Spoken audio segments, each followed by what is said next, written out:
Alright, so just a quick overview. We are talking about the principles. If you don't understand this principle, you'll catch hard time in arranging your work. You'll catch hard time where to place image, where to place text, where to place just random thing you want for your design to make it fun. You face hard time where to place pattern or different things or color, even colors that you face harder in using colors. So this is what you have to put more time in understanding this principle. Let's do a quick overview. This lesson is made for beginner. It is broken down to the very simplest part that anybody that read it will be able to understand it. So principle number 7 is the rhyme. The rhyme principle is easy to understand by using music as an example. When you are repeating element in your design, this create a space between these elements and create a visual rhyme as this happen in musical composition. There are 5 types of rhyme: random, regular, alternating, flow, and progressive. So what is this saying? Um, Sometimes you want to you are maybe doing brain design.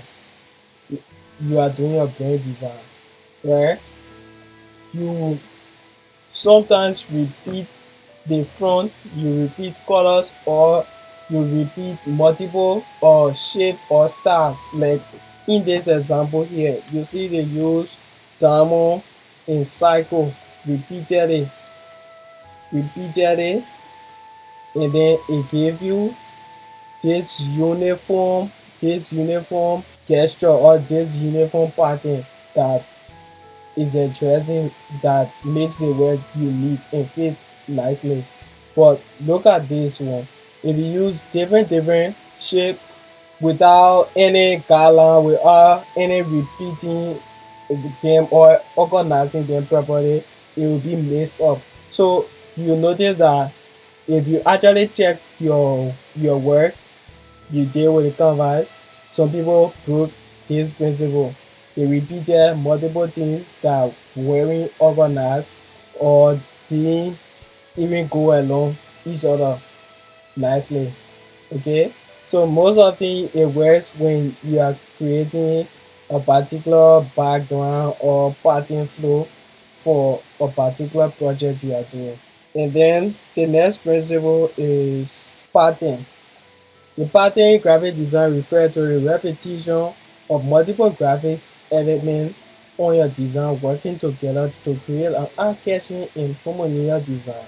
So what this means is you are creating pattern to create a particular design.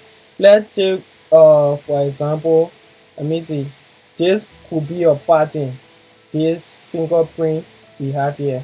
This fingerprint we have here. If we repeatedly use this fingerprint to fill up a whole page, it becomes a particular pattern we use. So is the collection or the use of multiple type of lines repeatedly to create a particular or eye-catching design, right? So you'll notice that um each each each brand have their particular pattern, but pattern is sometimes created. Okay, what you seeing right now is a particular pattern. In this pattern, you can use it in your background. This is just the repeating of multiple type of shapes or lines and dots, right? So the designer repeatedly use these things to create a harmonious or same design workflow. So you can use it for a particular background or you can use piece of data on your work as border edge. So this could be a particular pattern and you can use it sometimes. Sometimes it can just be one color sometimes it can be different color depending on what you actually doing or what brand you using it for. This is just a simple organic shape drawing that you can use for your pattern in your background.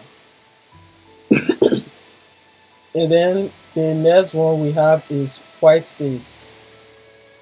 Um, we say white space is also known as negative space. It refers to the area in your design that is empty and not included and not include design element. But white space is actually really important design element. You need to give your design element space to breathe and easily differentiate them from the other. Okay.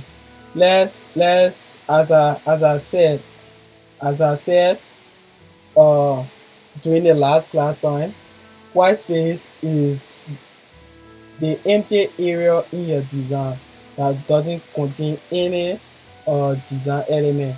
So you see all these spaces are white space, all these spaces here are white space. It not having any element inside, but it doesn't mean you should just leave the place empty, right? And then pack all your design one place. But you should give each element, probably you divide your design into sectors. If you're heading right here, the school need right here, make sure there's space enough there that will not interrupt another text. And then if you add in another department under the school name, make sure there's space enough there too that will not interrupt picture or any other thing on your design.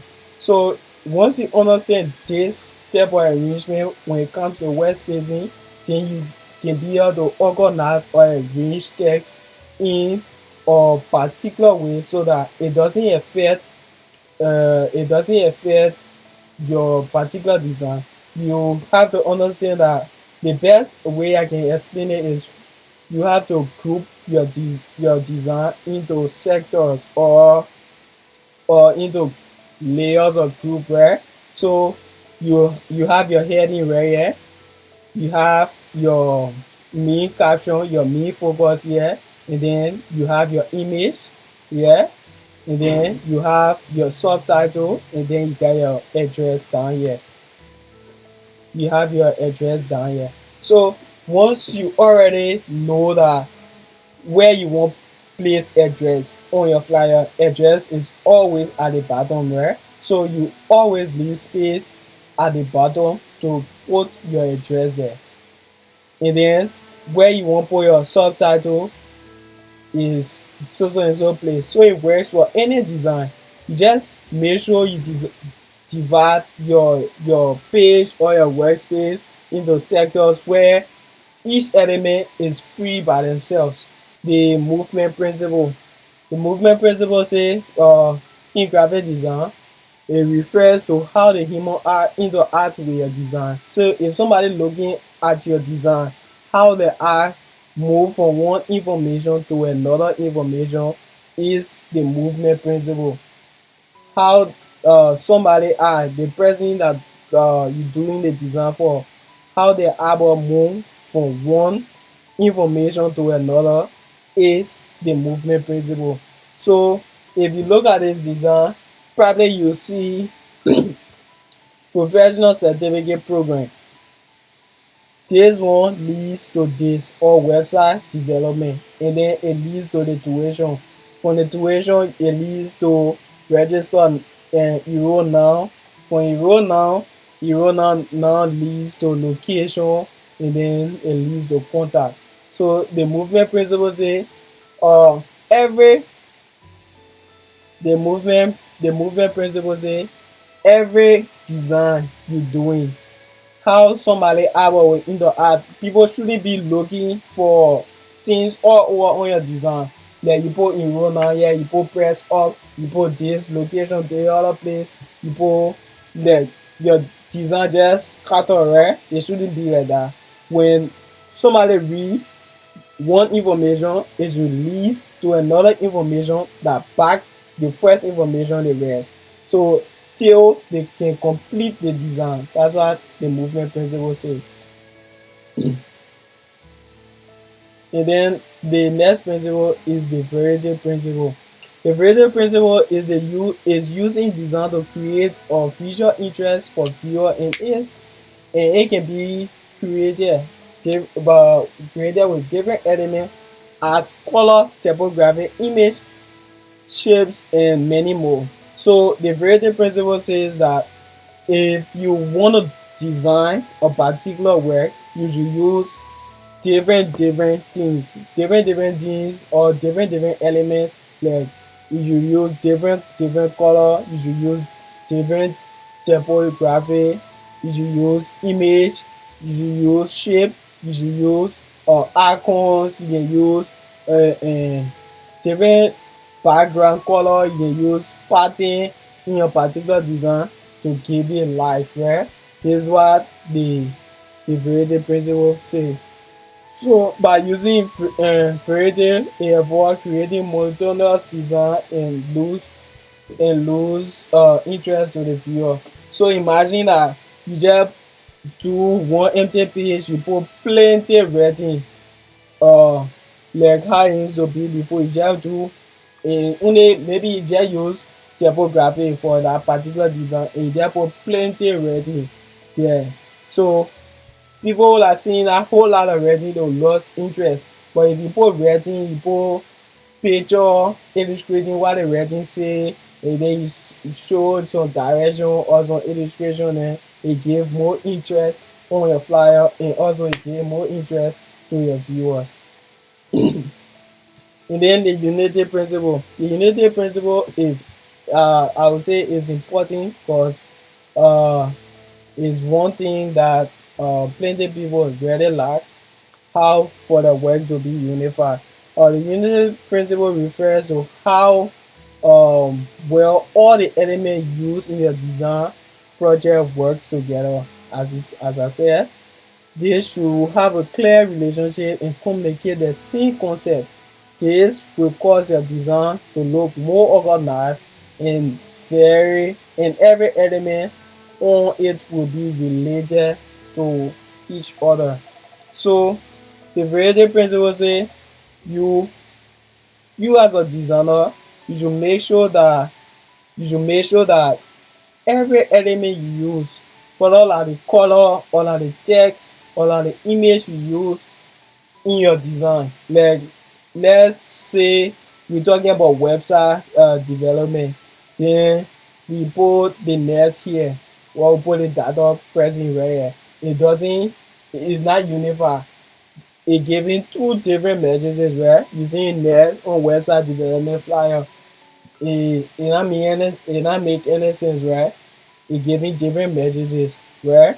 So everything you do, the color should be matching with the color should match with the type of design you're doing. So if you're doing design for medical stuff, don't use color that is not medical related. Maybe using yellow on medical stuff, right? So medical color like green, blue, red, sometimes red for medical designing. So you should use color, text, image, or elements that relate, that all of them will unite together to give a particular design unity or to unify a particular design. Any question so far?